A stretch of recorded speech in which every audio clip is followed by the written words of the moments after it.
I am really excited to introduce you to Kari Kirkland, who's just released Wild is the Wind, which is one of my very favorite discoveries of the past year. In the morning. It hasn't been only my discovery.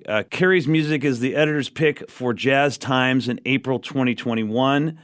Jazz FM in Full Circle features her song It's All Right With Me, and Wild as the Wind has been added as a song to the Jazzy Romance playlist on Spotify. You're going to be hearing more about Kari's biography as we go along, and I just want you to hear from her as soon as possible. So, Kari, it's so great to talk with you. Thank you. Thank you so much for having me, Greg. I'm really, really excited to talk to you. If you don't mind, we start maybe with your biography. It's a fascinating biography. In my mind, as a person who has gone in several different directions in my life, all the different things you've done have, I can find connections. So being a trapeze artist for many years, performing in musical theater, being a triathlete, being a cook, a professional cook, I could imagine connections with those in all that you do.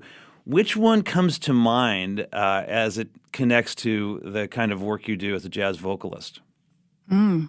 That's an interesting question that I've actually never been asked, because people want to hear about flying trapeze. Obviously, it's intriguing. It's very intriguing, exciting. For sure. Yeah. You know, everybody wants to know what it was like to be in the circus, and that was certainly, a huge highlight of what I've done in my life. And not only did I perform, but I also was a coach. And so there is an element of, that teacher-student kind of thing, and being a teacher or a coach, and always remembering that you always have something left to learn as well. You don't know everything. Mm-hmm. And there's always going to be someone who knows more than you, or is better than you, or, has a firmer grasp on whatever the subject is. And that you have to be open to learning, even as a teacher. And so that one really, besides the obvious being in the moment, finding the focus and, sort of shutting out everything that's around you to simply do what's in front of you, which when it's singing, it's giving that live performance as opposed to worrying about what anybody's thinking about it. In flying trapeze, it's making sure that you are focused on that catch and that return to the bar and making that trick, spectacular as can be. Mm-hmm. So flying trapeze and coaching, that definitely has a big tie. But honestly, being a chef, I was a private chef for 4 years, and that connected in a way where you have to be alive and aware with your senses. You have to be very in tune to smell, touch, taste, all of those things. And similarly to singing, where you if you're not in touch with your senses, if you're not, your feet are firmly on the ground, but everything else can be reaching out to the universe and trying to figure out, where am I going to pull from for this performance? What is my drive in this? What's the story? What's the character? And if the character is me, and if it's a real life story, then it's much easier. But if you're trying to come to your senses, basically. And then again, triathlon, for me, especially at the distance. And by the way, you've actually done the, sorry to interrupt you, you've done the Ironman, right? Yeah, Kari? Absolutely. Yeah. Ironman. So that there is something to doing an Ironman. If you've ever done one, you know that there is a point where your body says no. And your body just says, that's it, I'm done.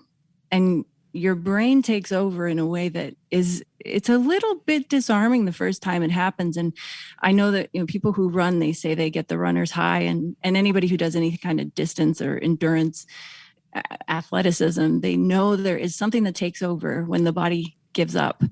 And that pushes you in a way that it's not an autopilot, because that's too simplified. Right. There's a deep sort of primal drive that is either there or it isn't, and that drive takes you and says, no, we're going to keep going.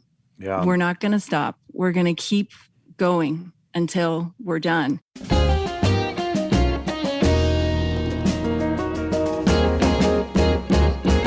Listen to me, baby, before I love and leave you.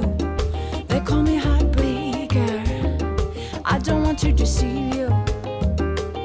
If you fall for me, I'm not easy to please. I might tear you apart. I told you from the start, I'm only gonna break your heart. Only gonna break, break, break your heart. Break your heart. Whoa,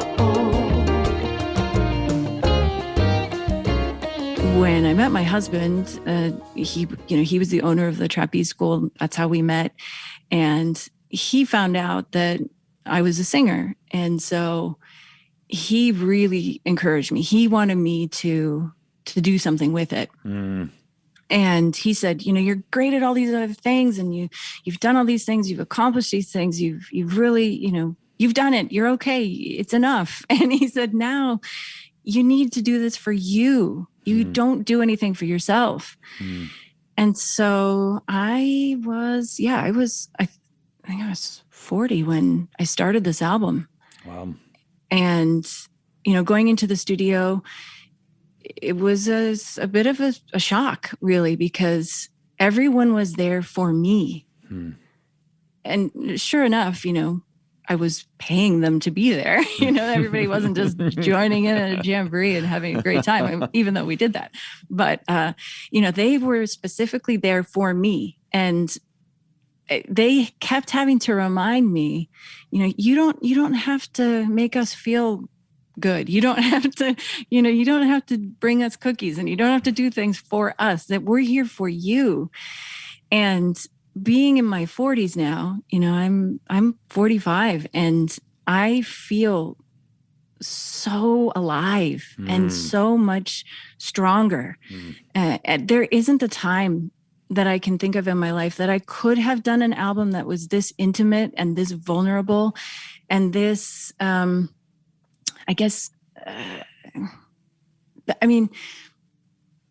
the way that this album came together, first of all, is magical. But this sort of mystical, I don't know. It's hard to put into words, but everything came together in a way that I wouldn't have been able to allow it, if I didn't have the experience in the years behind me. Somehow in my 40s, I was able to accept that it was okay to do something for myself. Yeah. Wild as the Wind. The thing that I think I'm most impressed, there's two things I'm most impressed by.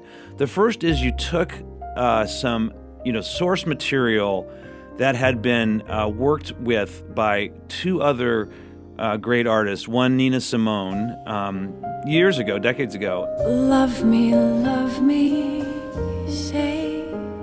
Then I think isn't it David Bowie who did the other version? Yeah. Yep. So that's one thing. I mean, there's a way you've got to have a chutzpah to do that. Like, I'm going to, you know what I mean? Like, I'm going to improve, I don't know if improve, but have another thing to say that Nina Simone and David Bowie didn't. And you know what? You don't have to accept this. You can just let me say it, but that you did such a better job than either of them. Oh my goodness. Honestly. And it's just impressive. And then there's the second part. And I've mentioned this to you in the email, so just to say that I keep going back to this section where the rhythm section and you around 3:45, 3 minutes 45 seconds in the song, you come in and your vocal, back to the musicality, just sounds almost like I would say a tenor sax. It sounds like a vocal, of course, but it's just so beautifully done. And one of my pet peeves with singers is when they oversing and they belt too much or arpeggiate too much or whatever. And you have all that, you can do all that, but this shows your restraint. So the question, there's a question here. It's this. It's how do you approach a song like this, both as a person who's putting together your first album, and how do you approach it particularly as a vocalist? Well, I can't start without saying thank you, because it just means so much to be acknowledged by another musician. It's a very scary thing to put yourself out there, and for you to to just have such high praise for it, it makes my heart sing. So thank you. Oh, well, I really, really, no, I really appreciate it. I don't know if I can convey that properly without a hug. So, well, thank you. I'm really, really grateful. So, you know, when we started the vocal session, the thing that stuck with me the most that Shelley said, don't gild the lily. And we had been working together for a few weeks. And so he kind of knew me. He knew what I could do. He knew what I couldn't do. And he said, your strength lies in your authenticity. And he said, if you try with it, you know, there's everything falls apart. You know, he didn't say it falls apart, but he said it becomes forced. And he said, if you get inside what every single song is about, really think about the lyrics, really think about why you're singing this, not just to sing it, to really embody the lyrics and the story and to deep, deep, deep dive into the why.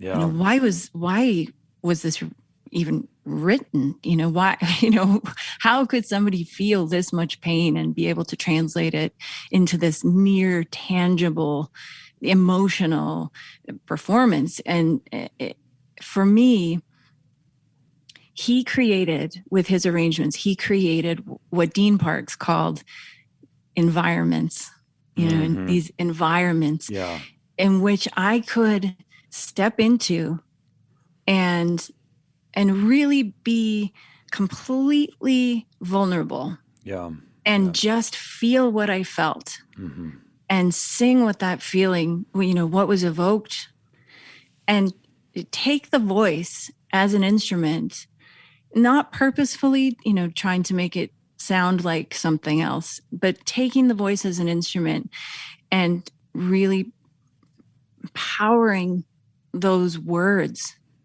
I want to ask you about another song, which is my wife Laura's favorite. It's Probably Me, from Sting's oeuvre or whatever, his writing.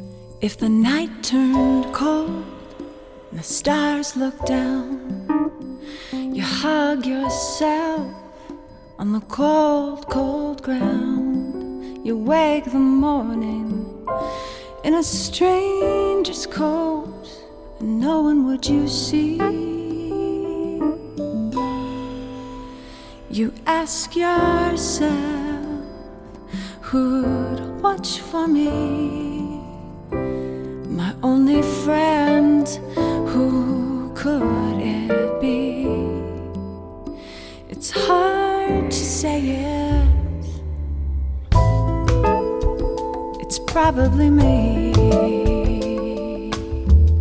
In this song, It's Probably Me, you bring some new nuances to what Sting did. And we played them both against each other. I've done it on the show that way at different times. I think I want to just first ask you, how do you not get overwhelmed by the fact I'm doing Sting's music, right? I mean, obviously you love it, but there's got this icon that you're interpreting in a new way. How do you approach it? Awesome question, truly. It's kind of the same as, going back to our comparison to triathlon. When you're standing at the start, surrounded by 2,000 other people, and you jump into the washing machine and the swim, and you go, oh my gosh, I don't think I can do this. One thing I learned doing triathlon was that you don't think about the next sport. You're in the swim, you think about the swim. You're doing the swim. You don't think about the bike. When you're on the bike, you don't think about the run. You think about the bike. So similarly, when you're going to tackle someone else's work, and as a song stylist, it's kind of your job to make it something special, because it's already special. It's already amazing. So how do you turn it on its head, or without mocking it? You don't want to do a spoof of a song. It's right. It's you want to really do it justice, and you want to be honorable to it. But one thing I tend to do is I cover songs that have a little bit of wiggle room in the melody. For a song like Wild as the Wind is so iconic, you don't touch the melody. You know, you can do a little here and there, but you don't do vocal gymnastics. You don't turn the melody on its head. With a Sting song that has that little bit of space to breathe, it's an opportunity to make it your own, because particularly with that song, not only does it have a great groove already, in which we just we amped up the bossa feel of it and the percussion side of it. You know, we made it a little less guitar driven, a little bit more, you know, electric piano and organ, and changed tempo too. We did change the tempo, yeah. But luckily, that vocal that Sting does, it has a kind of a non-definable melody. You know where it's going ish. You kind of know when he sings it, but if you were going to transcribe it, it would be tough. Right. You know, obviously you could do it, but you know, it doesn't follow the same pattern every single verse. It doesn't follow, you know, any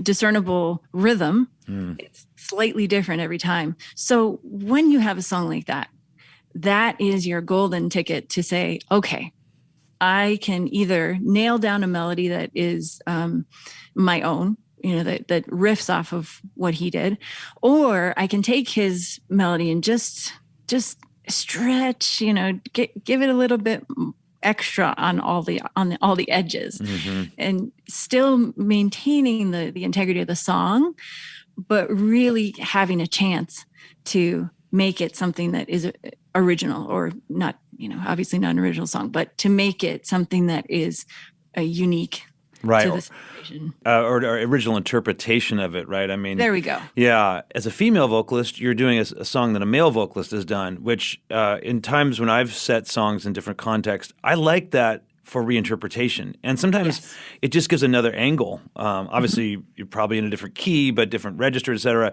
But even just the color of a female voice, where in this case where Sting was singing, I think that's something different with the song, which, again, I really, really liked a lot. I really, really like a lot.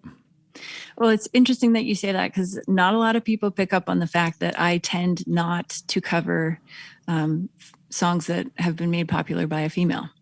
Interesting. Yeah. Kari, thank you so much for your time. Thank you for this recording, Wild as the Wind. And I hope that I get to continue not only to listen to this recording, but also future work from you. So thanks again for just the beauty that you bring in your music to jazz and to this world. So thank you. Thank you.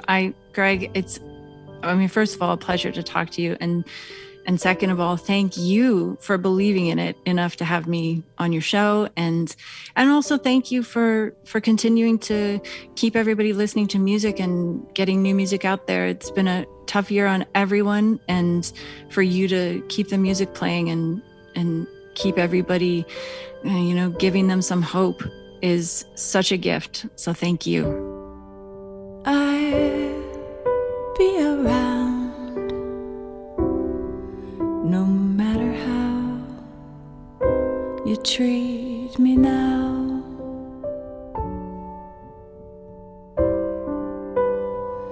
I'll be around when she's gone.